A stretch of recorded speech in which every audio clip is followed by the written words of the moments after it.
Fala, meus amigos, pós-jogo aqui de mais uma derrota do Santos nesse Campeonato Paulista, dessa vez agora para o São Paulo, no estádio do Morumbis. Uma derrota do Santos que coloca o clube lá na 12ª colocação. O Santos tinha alguma perspectiva, né? Venceu o primeiro jogo, depois foram alguns empates ali, só havia perdido uma vez no campeonato. E o São Paulo vinha numa remada contrária, digamos assim. O São Paulo estava apenas com 4 pontos, já beirando a zona de rebaixamento, estava fora pelo saldo de gols.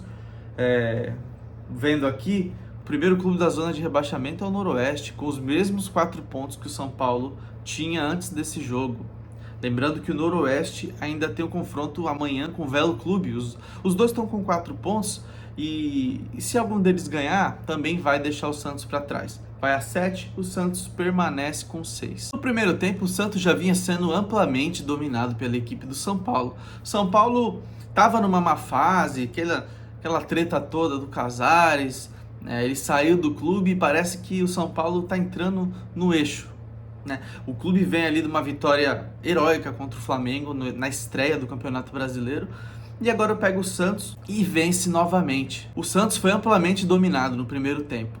E para piorar tudo, ainda tem uma expulsão do Gabriel Menino. O cara toma um amarelo aos 18 minutos, depois toma o vermelho aos 36. O futebol do Santos já era pobre, já era fraquíssimo com 11. Ficando com 10 então, era realmente questão de tempo para o São Paulo abrir o placar, mudar a história do jogo logo. E até que demorou.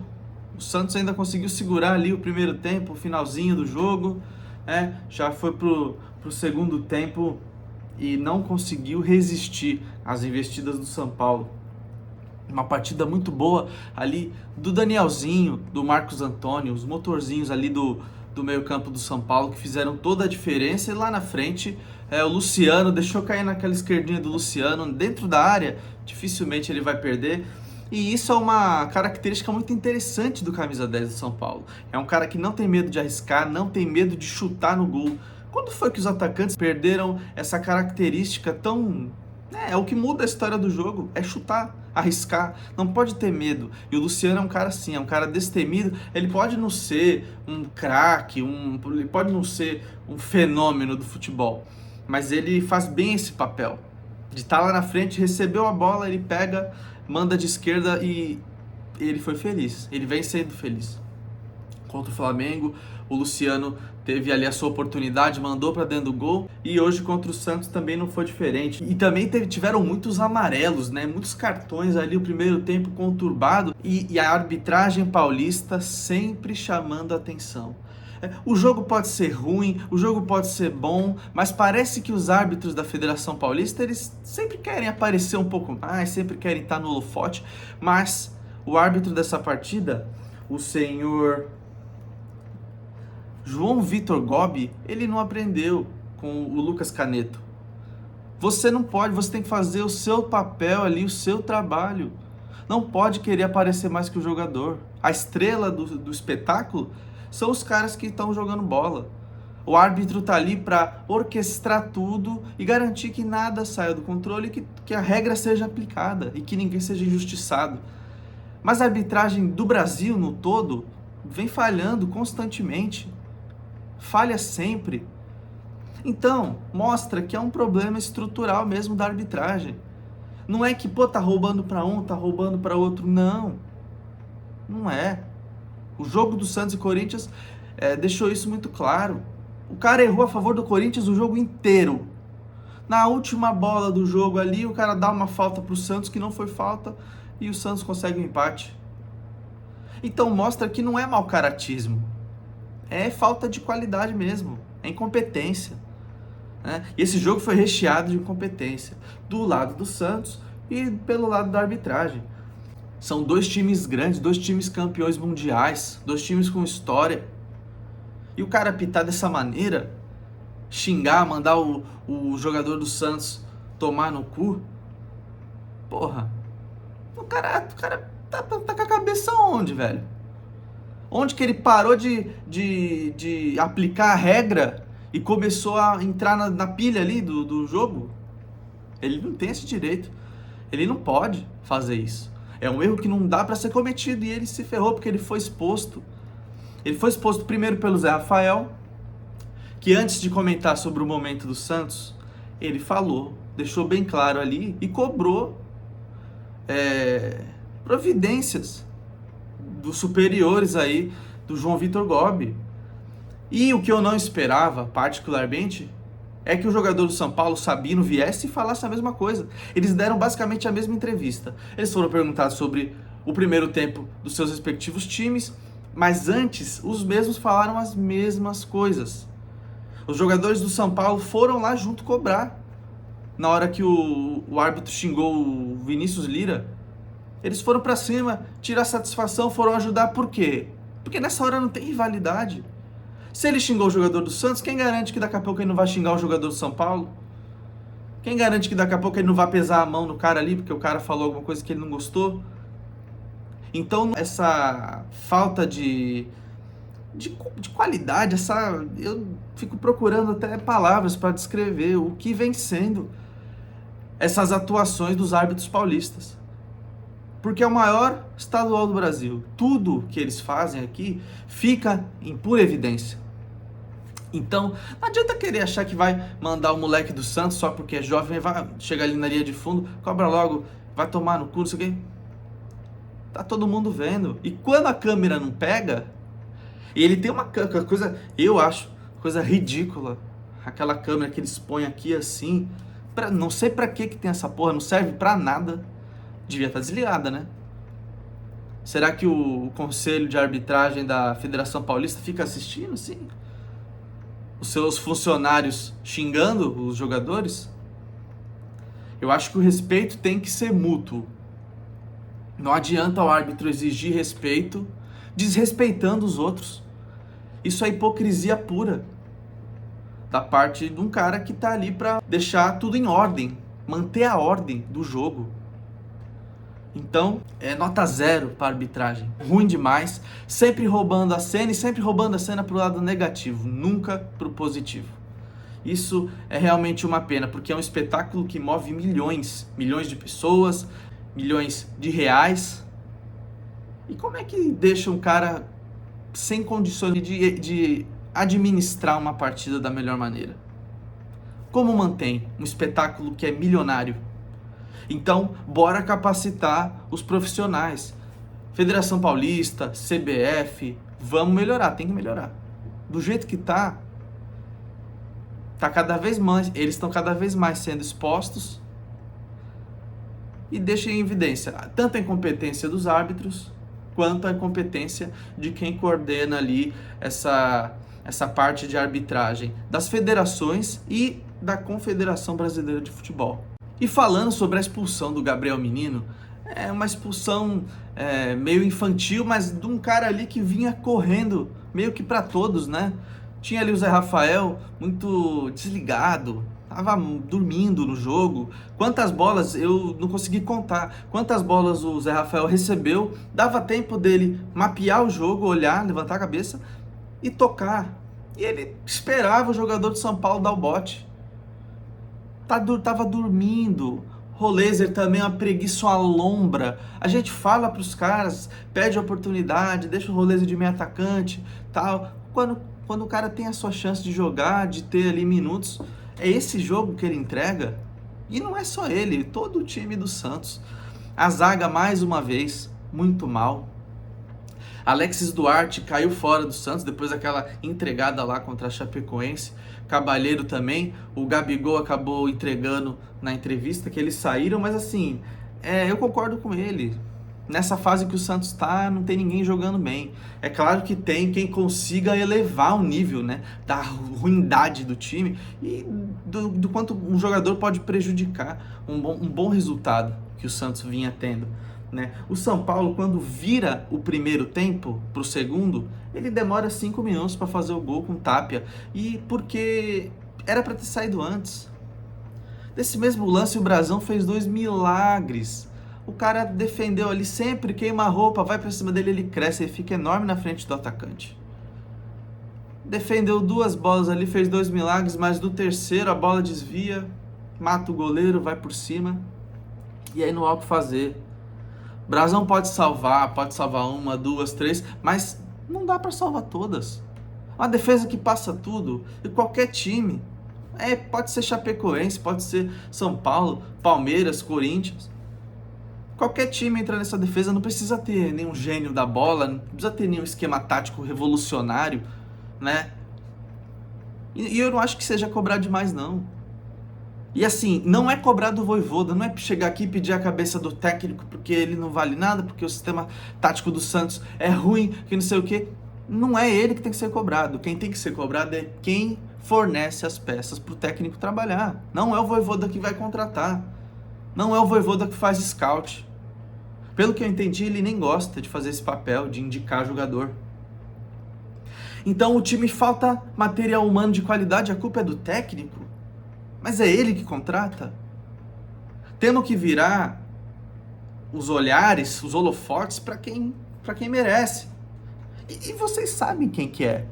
É o cara que quando contrata Neymar, vai lá no Instagram dele, pessoal, atravessa o anúncio do clube. Quando contrata Gabigol, aí faz videozinho, faz não sei o que. Que isso, cara? Aparece agora, eu quero ver, dá a cara a tapa agora. Tá mandando o Matos lá, o testa de ferro, defender ele. Na entrevista que ele deu no pós-jogo, o Lucas Mussetti registrou. E ele jogou toda a responsabilidade, o Alexandre Matos, para si. E ele fala que o Marcelo Teixeira fez o que pôde e o que não pôde. Não mediu esforços para que a máquina Santos ande. E fala para tirar o presidente disso. Se esses são todos os esforços que o presidente do Santos pode fazer, a Série B é realidade. Se para ele, se na opinião do Matos, a máquina Santos está andando, e eu acho que ele está vendo o Santos Laguna do México, ou outros Santos aí, mundo afora. Porque o Santos Futebol Clube não anda. Se rasteja, é lamentável o futebol do Santos. Eu acredito que ele esteja esperando o Marcelo Teixeira, a cúpula do Santos, né, a Belmirolândia, esteja esperando o Neymar voltar para o Neymar salvar a pátria de novo. Só que ele acha que vai voltar o Neymar de 2011, 2010, 2012, não vai. Não vai. O Santos, no final do Campeonato Brasileiro do ano passado, deu uma sorte tremenda de pegar 3 adversários fracos na reta final. Se não, tinha caído também.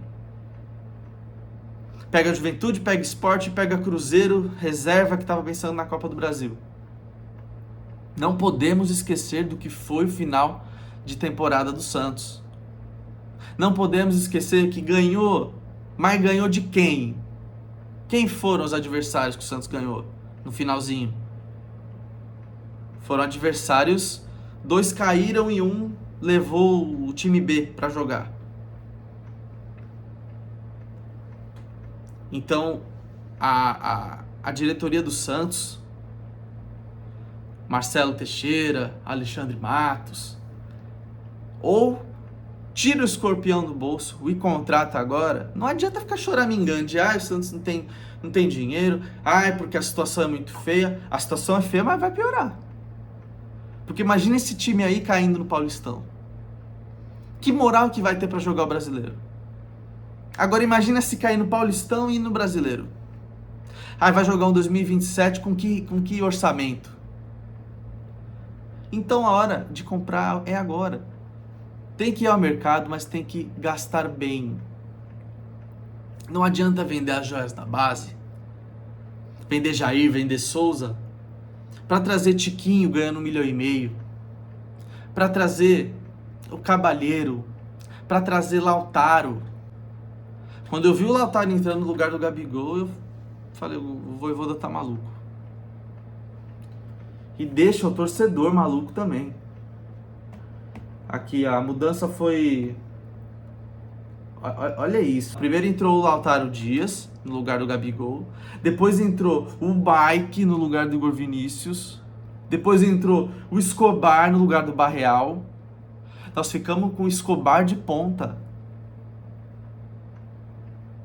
Imagina você tá tomando 2-0 no lombo.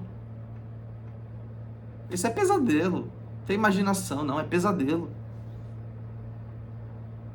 Tomando uma surra pro adversário. Ó, se o São Paulo tivesse forçado um pouco ali, era 5, viu? Era pra 5 esse jogo. E aí quem o técnico tem pra mexer? Ele olha pro banco. Tem Lautaro. Tem Mike. Tem Escobar.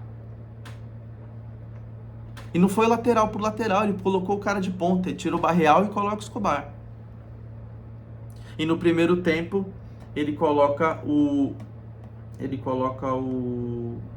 Zé Rafael no lugar do Roleiser e coloca o Rony no lugar do Miguelito, que também já estava amarelado.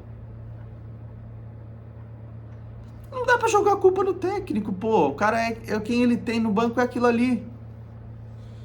A culpa é de quem? A gente sabe quem é a culpa. Muitos insistem em não ver, não querer saber, não querer ver. Mas muitos sabem de quem é a culpa. O Lautaro Dias entrou e fez mais uma partida horrível. E o seu Alexandre Matos, também na entrevista pós-jogo, ele falou que tem muito time de Série A interessado no Lautaro. Que toda hora ligam para saber do Lautaro. Olha, tinha que crescer o nariz depois dessa. Porque ô mentira deslavada, viu? Quem que vai querer um perna de pau desse? Só o Santos. É só o Santos que traz esse tipo de refúgio pro seu elenco. E vem sendo assim, só pegando o resto do que foi bom já um dia. Tá replicando o elenco da Libertadores de 2020 do Palmeiras. Já passou 6 anos. Esse Rony aí não vai entregar o que entregou lá no Palmeiras. Até porque não tem Abel Ferreira aqui não. Gabriel Menino hoje afundou o Santos. A expulsão dele. Esse jogo eu acho que tinha tudo para caminhar para um 0-0 ali, morno, sem graça. Ou o São Paulo ganharia. Mas não do jeito que foi. Com 1 a menos, ficou muito difícil. Ser expulso no primeiro tempo. Uma falta que estava ali perto da lateral. Não sei se ele tivesse indo em direção ao gol e só tá o cara, mas não era o caso. No primeiro foi o primeiro amarelo por xingar, por reclamação ali. Muito displicente a partida do Gabriel Menino. Muito displicente.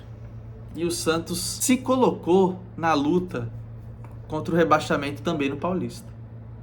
Eu digo também porque no Brasileiro é fato. É fato. A não ser que o Marcelo Teixeira trabalhe direito, o que é muito difícil, e traga reforços decentes e pontuais para essa equipe, a briga contra o rebaixamento no Brasileirão ela já é certa, todo mundo já sabe. Mas não estava esperando isso no Paulista. Você ganha o primeiro jogo, empata aqui, empata ali e tal. Mas agora o Santos se colocou nessa situação. Vai ter 2 confrontos agora na sequência do Paulista contra 2 times que é briga direta. Vai pegar o Noroeste em Bauru e vai receber o Velo Clube na Vila. Eu não sei não, viu, se esses times aí não vão aprontar pra cima do Santos. Do jeito que estão as coisas, do jeito que vai indo esse time, esse elenco, e é capaz do Vojvoda cair. Porque não tá dando resultado. Os caras dão um time medíocre pro cara e quer que dê resultado. E quem contrata não vai embora. Quem contrata, a torcida não cobra. A organizada não vai atrás. Então, realmente, é chover no molhado, mas 2026 vai ser longo pro time do Santos. E pros seus torcedores. Os que são santistas de verdade.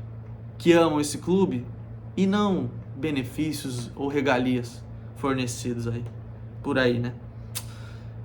Meus amigos, deixa o like nesse vídeo se você gostou, se você assistiu até aqui, se inscreva no canal e valeu!